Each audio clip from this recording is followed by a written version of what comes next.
20 minute में 20 खबर में आपका स्वागत है। मैं हूं आपके साथ आरजू साईं। हम अगले 20 मिनट में आपको देश और दुनिया के 20 ऐसी खबरें बताने वाले हैं जो इस वक्त न केवल सुर्खियों में हैं बल्कि दिलचस्प और अहम भी हैं। तो शुरू करते हैं 20 मिनट में 20 खबरों का सिलसिला। सबसे पहले देखेंगे राजस्थान की कौन कौन सी खबर इस वक्त अहम है। इस तूफान को देखकर लग रहा है चंद पलों में सब कुछ इसमें विलीन हो जाएगा। ये तस्वीरें प्रतापगढ़ से आई हैं, जहां कारमोचनी नदी उफान पर है और धरियावद प्रतापगढ़ हाईवे पर इस कदर बह रही है जैसे इस हाईवे पर अब उसका ही राज है। हाईवे पर इस कदर पानी बहता देखने के लिए दोनों तरफ से लोगों की भीड़ उमड़ रही है और कुछ लोग इस सैलाब में बह रही लकड़ियों को बीनने के लिए अपनी जान तक जोखिम में डाल रहे हैं। प्रशासन की ओर से बार बार लोगों को सुरक्षित इलाकों में जाने की अपील की जा रही है, लेकिन लोग हैं कि मानते ही नहीं। कुछ लोग तो इस तूफान में भी आगे जाने की बात कर रहे हैं, जबकि ऐसा करना जान जोखिम में डालने जैसा है। करमोई नदी में इतना पानी आया है, लेकिन ये गंदगी का जो ढेर लगा हुआ है करमोई नदी में, तो इस नदी को स्वच्छ रखने के लिए भी सरकार को कुछ करना चाहिए ताकि साफ पानी लोगों को मिल सके। और ये नदी जो है सीता माता के जंगल से निकलती है। सीता माता को पवित्र मानते हैं हमारे हिंदू धर्म में, तो ये बरसात और होना किसानों के लिए बहुत अच्छे संकेत है। आसमान से राहत की बारिश क्या हुई? बांसवाड़ा की गलियों में कुछ घंटों के लिए आफत का सैलाब आ गया। शनिवार से बांसवाड़ा में झमाझम बारिश का दौर शुरू हुआ। उसके थमने से पहले ही शहर की कई गलियां जलमग्न हो गईं।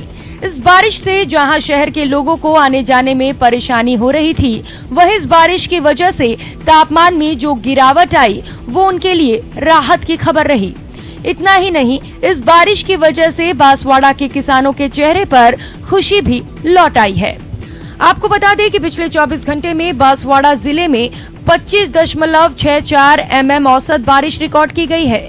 जिले में सर्वाधिक बारिश घाटोल क्षेत्र में 69 mm हुई है। वहीं बांसवाड़ा शहर में 26, केसरपुरा में 20, दानपुर में 38, मुंगड़ा में 34, जगपुरा में 35, गढ़ी में 20, लोहारिया में 28, अर्थुना में 21, बागीदौरा में 12, शेरगढ़ में 15, सल्लोपाठ में 21, कुशलगढ़ में 12 और सज्जनगढ़ में 8 mm बारिश रिकॉर्ड हुई है। दौसा में बारिश की कामना के लिए भोजवाड़ा गांव के लोगों ने हवन पूजन किया। साथ ही इन्होंने रामचरितमानस का पाठ कर इंद्रदेव को मनाने की कोशिश की है। बारिश के लिए पूजा करने वाले इन लोगों का कहना है, यहाँ अभी तक अच्छी बारिश नहीं हुई और तो और जो बारिश हुई वो इस कदर हुई कि उसका कोई खास फायदा नहीं होने वाला। बता दें, जुलाई के महीने का अंतिम हफ्ता चल रहा है, लेकिन मॉनसून अभी तक जयपुर संभाग में पूरी तरह सक्रिय नहीं हुआ। दौसा जिले का भी हाल जयपुर जैसा ही है। यहाँ भी अभी तक नाम मात्र की बारिश हुई है और अनेक इलाके अभी भी सूखे पड़े हैं और बुआई तक नहीं हुई है। आज हम हमारे ग्राम में भोजवाड़ा के अंदर जो राम दरबार है, हनुमान जी का मंदिर है, उसके अंदर एक अनुष्ठान कर रहे हैं यज्ञ का, क्योंकि बारिश नहीं होने के कारण फसल सूखे जा रही है। नागौर में ढेर रोड पर शनिवार की देर रात भारी बवाल हुआ। यहाँ मोटरसाइकिलों की टक्कर के बाद दो पक्षों में हुआ विवाद खूनी संघर्ष में बदल गया, जिसमें एक महिला और एक पुलिसकर्मी समेत 5 लोग घायल हो गए। बताया जा रहा है कि चेनार गांव के रहने वाले राजाराम अपने परिवार वालों के साथ लिखमी दास मंदिर की ओर जा रहे थे, तभी दूसरी तरफ से आए एक बाइक सवार ने उनकी बाइक को टक्कर मार दी। इस टक्कर के बाद मौके पर दोनों पक्षों के लोग जमा हो गए और फिर बहस के बाद वहां मारपीट शुरू हो गई। हालात इस कदर बिगड़ गए कि थोड़ी ही देर में दोनों गुटों की तरफ से पथराव शुरू हो गया। इस पथराव में एक महिला समेत 4 लोग जख्मी हुए। बाद में मामला शांत कराने पहुंची सदर थाना पुलिस पर भी पथराव किया गया। इसमें एक कांस्टेबल जख्मी हो गया। आखिरकार कई घंटों के बवाल के बाद मामले को शांत कराया गया।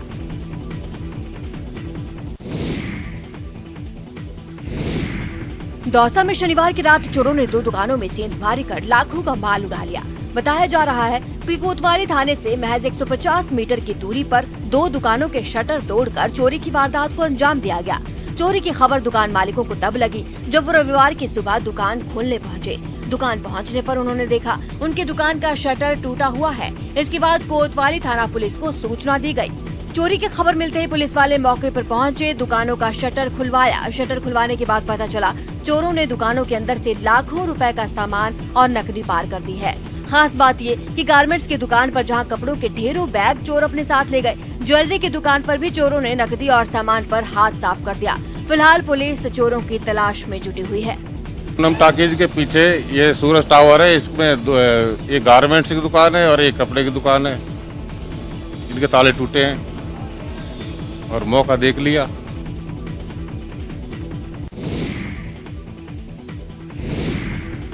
करौली के टोडा भीम उपखंड क्षेत्र के धवान गांव में लगभग एक हफ्ते पहले अतिक्रमण हटाने की कार्रवाई को लेकर प्रशासन पर सवाल उठने लगे। इस मामले में एक पीड़ित ने पंचायत प्रशासन पर मनमानी के आरोप लगाए हैं। कहा कि खातेदारी की भूमि में भी जबरन तोड़फोड़ की गई। पीड़ित राजन मीणा का कहना है ग्राम पंचायत सरपंच समेत उपखंड प्रशासन की इसमें मिलीभगत है। इस कार्रवाई से उसे काफी नुकसान हुआ। इसे लेकर राजन मीणा ने जिला कलेक्टर से भी शिकायत कर न्याय की गुहार लगाई।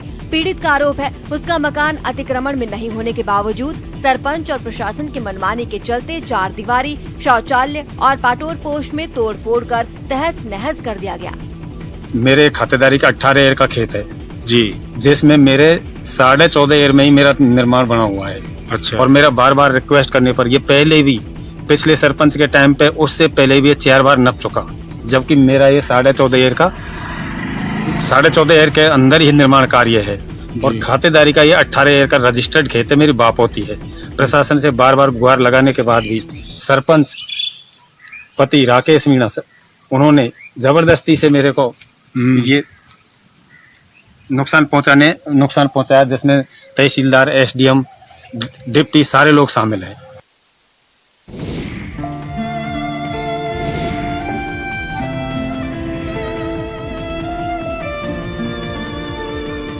एक गिरोह है जो कि बच्चों को इधर से उधर भिक्षावृत्ति के अंदर धकेल रहा है।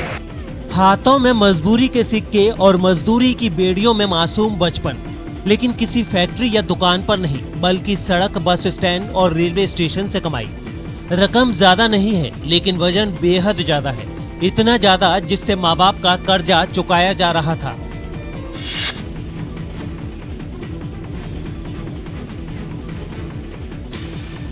बच्चों को भीख की बेड़ियों में जकड़ने वाले इस गिरोह का खुलासा उस वक्त हुआ जब चूरू में 3 मामले सामने आए और इन बच्चों से भीख के पैसे बरामद हुए। चाइल्ड लाइन टीम को पता करने पर पाया कि उस बच्चे के 1 लाख रुपए माता पिता के द्वारा उधार लिए गए थे, तो मालिक ने उस बच्चे को अलग अलग जगह पर भिक्षावृत्ति के लिए उन पैसों की पूर्ति करने के हेतु भेज दिया है। चूरू चाइल्ड हेल्पलाइन बालकों की तस्करी को लेकर एक्शन में है। इसी अभियान के तहत पिछले 2 दिनों में 3 बच्चों का रेस्क्यू किया गया है।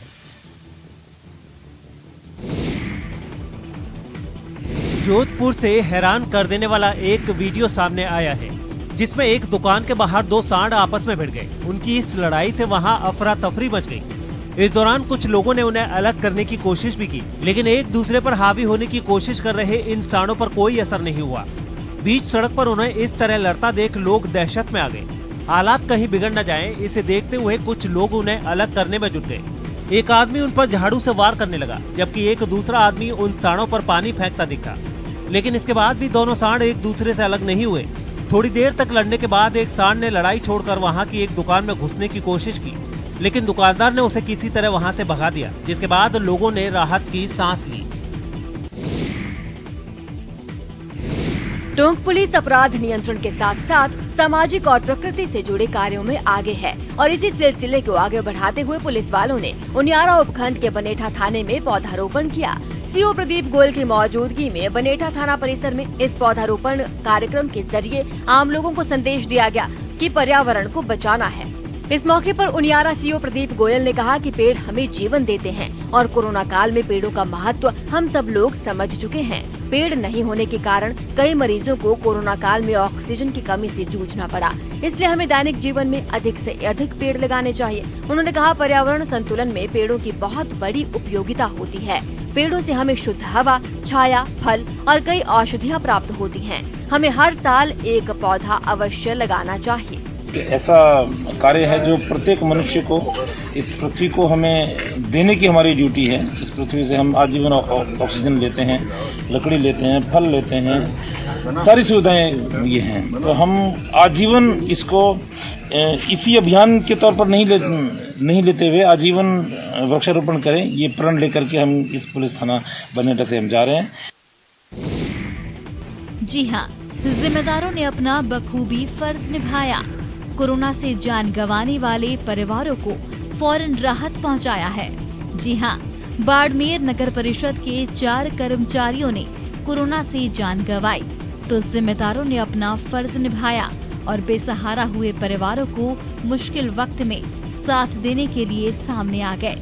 हर मुमकिन मदद का न सिर्फ भरोसा दिया, बल्कि आश्रितों ने जैसे ही अनुकंपा पर नौकरी के लिए आवेदन किए, अधिकारियों ने फौरन फाइलों का निपटारा कर 4 आश्रितों को उसके शैक्षणिक योग्यता के मुताबिक ज्वाइनिंग लेटर थमा दिया। मेरे फादर का नाम बरकत अली है। बरकत अली जी मेरे फादर ने जो कनिष्ठ सहायक जिला परिषद ग्रामीण विकास अभिकरण में पदस्थापित थे।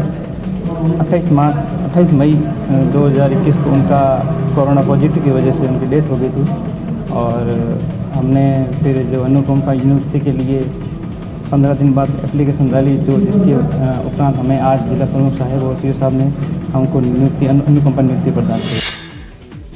इकबाल को अनुकंपा पर कनिष्ठ सहायक की नौकरी मिल गई है, तो इसी तरह कोरोना से जान गंवाने वाले कनिष्ठ सहायक किशन लाल, सहायक विकास अधिकारी फतेह सिंह चौहान और सहायक कर्मचारी गोपाल सिंह के आश्रितों को भी फौरन उनके शैक्षणिक योग्यता के मुताबिक अनुकंपा पर नौकरी दे दी गई।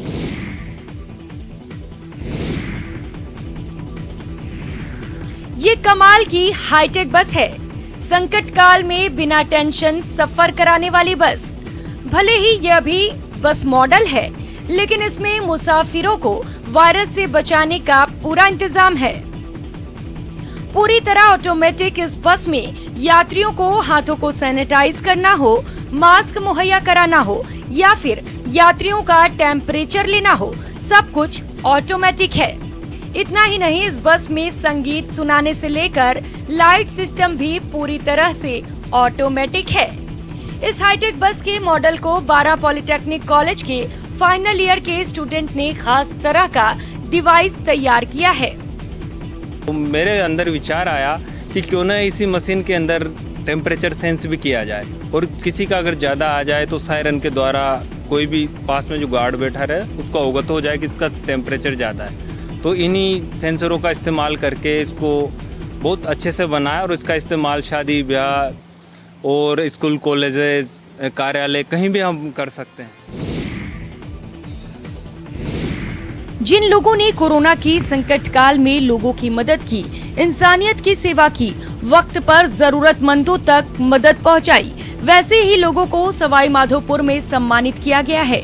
बताया जा रहा है कि सवाई माधोपुर में सामाजिक संगठन सिंपल फाउंडेशन की ओर से बजरिया स्थित शिव मंदिर कॉन्फ्रेंस हॉल में कोरोना योद्धाओं के लिए सोशल हीरो अवार्ड समारोह का आयोजन किया गया। इस स्पेशल आयोजन में उत्कृष्ट काम करने वाले 121 कोरोना योद्धाओं को सम्मानित किया गया। इस मौके पर कोरोना योद्धाओं को सम्मानित करने के साथ साथ सर्टिफिकेट भी दिया गया।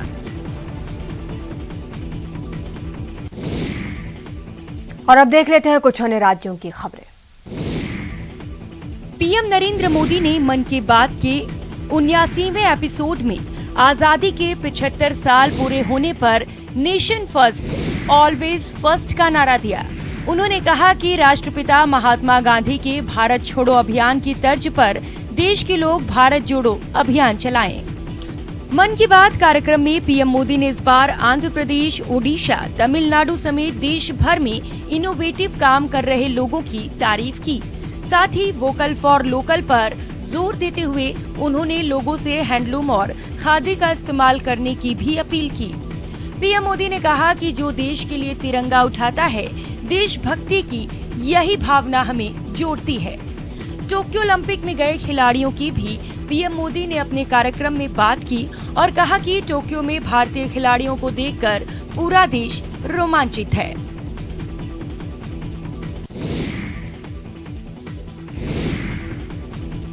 अहमदाबाद की क्राइम ब्रांच ने पिछले 50 दिन से भी ज्यादा वक्त से गायब स्वीटी पटेल केस की गुत्थी आखिरकार सुलझा ली। खास बात ये कि क्राइम ब्रांच ने इस केस में स्वीटी पटेल के साथ लिव इन रिलेशन में रहने वाले पुलिस इंस्पेक्टर अजय देसाई को भी गिरफ्तार किया है। अहमदाबाद क्राइम ब्रांच के मुताबिक स्वीटी पटेल और अजय पटेल के बीच अजय देसाई की शादी को लेकर काफी झगड़े होते थे, जिस वजह से अजय देसाई ने स्वीटी पटेल की हत्या की प्लानिंग बनाई।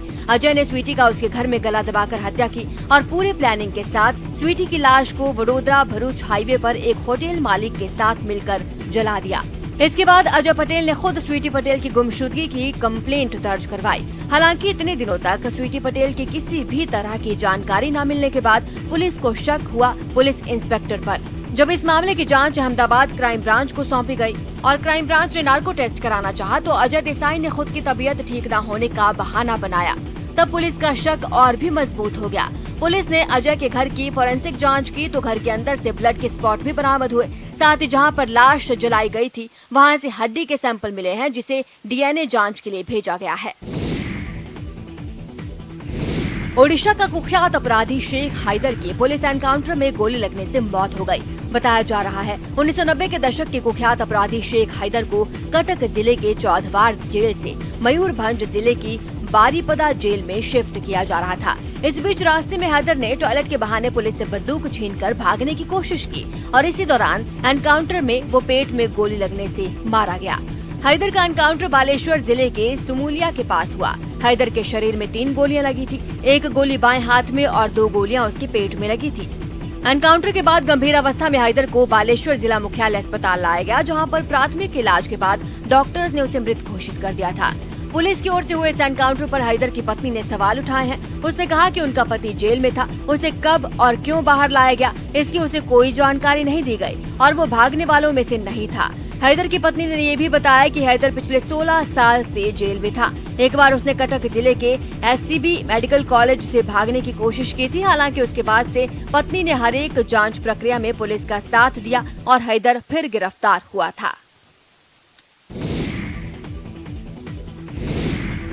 हरियाणा के हिसार से रोंगटे खड़े कर देने वाली एक तस्वीर सामने आई, जहां एक सांड ने एक 70 साल की बुजुर्ग महिला पर हमला कर दिया। बताया गया कि इस इलाके में आवारा जानवरों के हमले में अब तक कई लोग घायल हो चुके हैं। इस बार ये बुजुर्ग महिला शिकार बनी।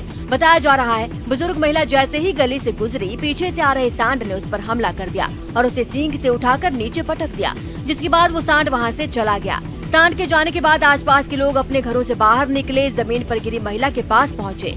इस हमले में वो इस कदर घायल हो गई कि उठ भी नहीं पा रही थी। कुछ लोगों ने उठाने की कोशिश भी की लेकिन नाकाम रहे, जिसके बाद उन्होंने कुछ और लोगों को बुलाया और नीचे गिरी महिला को किसी तरह उठाया गया। बताया गया कि उसके सिर में काफी चोटें आई हैं और कई टांके भी लगे हैं। यूपी के अयोध्या में सरयू नदी उफान पर है। सरयू का जलस्तर खतरे के निशान से 9 सेंटीमीटर ऊपर पहुंच चुका है और आज जलस्तर 3 से 4 सेंटीमीटर और बढ़ने की संभावना है। सरयू का जलस्तर बढ़ने से निचले इलाकों में लोग डरे हुए हैं। हालांकि प्रशासन ने पहले से ही तैयारियां कर रखी हैं, क्योंकि निचले इलाकों में बाढ़ के पानी के घुसने की संभावना है। 92.820 है, जो कि खतरे के निशान से 9 सेंटीमीटर ऊपर बह रही है। अभी तकरीबन आज 24 तारीख को लगभग 2 या 3 सेंटीमीटर और बढ़ने की अभी उम्मीद है। प्रशासन ने तैयारियां पहले से ही कर रखी हैं, लेकिन बावजूद उसके निचले इलाकों में बाढ़ के पानी के घुसने की संभावना है। पहाड़ी क्षेत्रों में लगातार हो रही बारिश की वजह से सरयू का जलस्तर बढ़ रहा है। खतरे के निशान 92.730 से 9 सेंटीमीटर ऊपर यानी कि 92.820 पर सरयू का जलस्तर पहुंच चुका है। ऐसे में प्रशासन अलर्ट हो चुका है और निचले इलाकों में रह रहे लोगों को ऊपर और सुरक्षित स्थानों पर भेजा जा रहा है। दिल्ली से दिल दहला देने वाला एक वीडियो सामने आया, जहां दिल्ली कैंट रेलवे स्टेशन पर चलती ट्रेन में चढ़ने के दौरान एक आदमी की जान बाल बाल बची। ये पूरी घटना प्लेटफॉर्म पर लगे सीसीटीवी कैमरा में रिकॉर्ड हो गई। इस वीडियो में साफ साफ दिखा कि वो आदमी अपने एक रिश्तेदार के साथ प्लेटफॉर्म पर ट्रेन पकड़ने के लिए पहुंचा था, लेकिन तभी ट्रेन अचानक चल पड़ी, जिसके बाद उस आदमी को कुछ नहीं सूझा और वो अपना सामान एक बोगी में फेंक कर उसमें चढ़ने लगा कि तभी उसके साथ हादसा हो गया। ट्रेन पर चढ़ने के दौरान उसका पैर फिसल गया और वो प्लेटफॉर्म और ट्रेन के बीच में बची खाली जगह में गिर गया, जिसे बचाने के लिए वहां मौजूद आरपीएफ का जवान तेजी से दौड़ा और उसे पकड़कर ऊपर खींच लिया। लेकिन उस आदमी ने डिब्बे का दरवाजा नहीं छोड़ा, जिसकी वजह से वो काफी दूर तक घसीटता चला गया। हालांकि आरपीएफ के जवान ने उसे किसी तरह मौत के मुंह में जाने से बचा लिया और इस दौरान प्लेटफॉर्म पर अफरा तफरी का माहौल बन गया। उत्तराखंड के नैनीताल में वीकेंड पर पर्यटकों का जमावड़ा फिर नजर आया। देश के अलग अलग शहरों से पर्यटक बिना आरटीपीसीआर रिपोर्ट के ही नैनीताल पहुंच गए। खास बात यह कि इनमें से 6 पर्यटकों में कोरोना की पुष्टि की गई। नैनीताल में भीड़ बढ़ने के साथ पुलिस ने 12 पत्थर पर पर्यटकों को रोका और बिना रिपोर्ट और होटल में बुकिंग नहीं होने वालों को वापस भेज दिया। जिन लोगों की बुकिंग थी उनको कोविड जांच के बाद शहर में एंट्री दी गई है। नैनीताल में पर्यटकों का जमावड़ा लगा हुआ है और ये देख सकते हैं कि 12 पत्थर चौकी है। यहाँ पर जो पर्यटक हैं उनको रोका जा रहा है, पूछा जा रहा है कि आरटीपीसीआर आपके पास है या नहीं, और जो जिनके पास आरटीपीसीआर या होटल की बुकिंग नहीं है, इस तरह से जिस तरह से इस गाड़ी को वापस भेजा जा रहा है, इसी तरीके से जो वाहन है उनको वापस भेजा जा रहा है। और इन सारे लोगों से ये अनिवार्य कर दिया गया है कि आप आरटीपीसीआर लेके आएँ या फिर होटलों की बुकिंग है। यहाँ पर्यटकों के जमावड़े को देखते हुए पीएम मोदी ने भी चिंता जाहिर की थी। उसके बाद से लगातार उत्तराखंड के बॉर्डर पर सख्ती की जा रही है। बॉर्डर पर गाड़ियाँ रोककर सभी से आरटीपीसीआर रिपोर्ट मांगी जा रही है। जिनके पास रिपोर्ट नहीं है उन्हें पुलिस वापस भेज रही है। वीकेंड को देखते हुए प्रशासन ने अपनी सख्ती और भी बढ़ा दी थी, फिर भी यहाँ लोगों की भीड़ लग ही गई। और अब देख लेते हैं अंतर्राष्ट्रीय जगत की कुछ अहम खबरें। चीन के हेनान प्रांत में आई बाढ़ ने उसे ऐसा बेबस किया कि अब वहां लोगों को बचाने के लिए खुदाई करने वाली मशीनें काम पर लगा दी गई हैं। बताया गया कि प्रांत की राजधानी में 20 से ऊपर मशीनों के जरिए बाढ़ में फंसे 700 से ज्यादा लोगों को सुरक्षित जगहों पर पहुंचाया जा चुका है। खास बात ये कि पानी से भरकर तालाब बनी जिन सड़कों पर अब तक नावें चलाकर लोगों को बचाया जा रहा था, वहाँ से बचाव अभियान की बिल्कुल अनोखी तस्वीरें देखने को मिल रही हैं। कंस्ट्रक्शन साइट्स पर काम करने वाली मशीनें सड़कों पर भरे पानी को चीरते हुए मदद का इंतजार कर रहे लोगों तक पहुंची और फिर मशीन के जिस हिस्से पर खुदाई के बाद मिट्टी या मलबा ढोया जाता है, उस पर सवार होकर लोग सुरक्षित ठिकानों पर जाते दिखे। हेनान में बाढ़ का पानी घटने की वजह से हालात पहले से थोड़े बेहतर जरूर दिखे, लेकिन चीन के सिर से संकट के काले बादल छटे नहीं हैं और अब उसके पूर्व में बसे जजांग प्रांत की तरफ एक तूफान तेजी से बढ़ रहा है, जो 1-2 दिन में उसके तट से टकरा सकता है। इसलिए वहां से जो तस्वीरें सामने आई उनमें शांत रहने वाला समंदर बेचैन दिखा। इसकी ऊंची ऊंची तेज लहरें किनारा तोड़कर लक्ष्मण रेखा लांघने के लिए बेताब नजर आई। तूफान की आहट भर से समंदर में मचते तांडव को देखकर प्रशासन ने बंदरगाहों पर खड़ी मछुआरों की नावों को हटाने का निर्देश जारी कर दिया और मछुआरे जल्द से जल्द अपनी नावें लेकर सुरक्षित ठिकानों की तरफ जाते दिखे। जिन हाथों में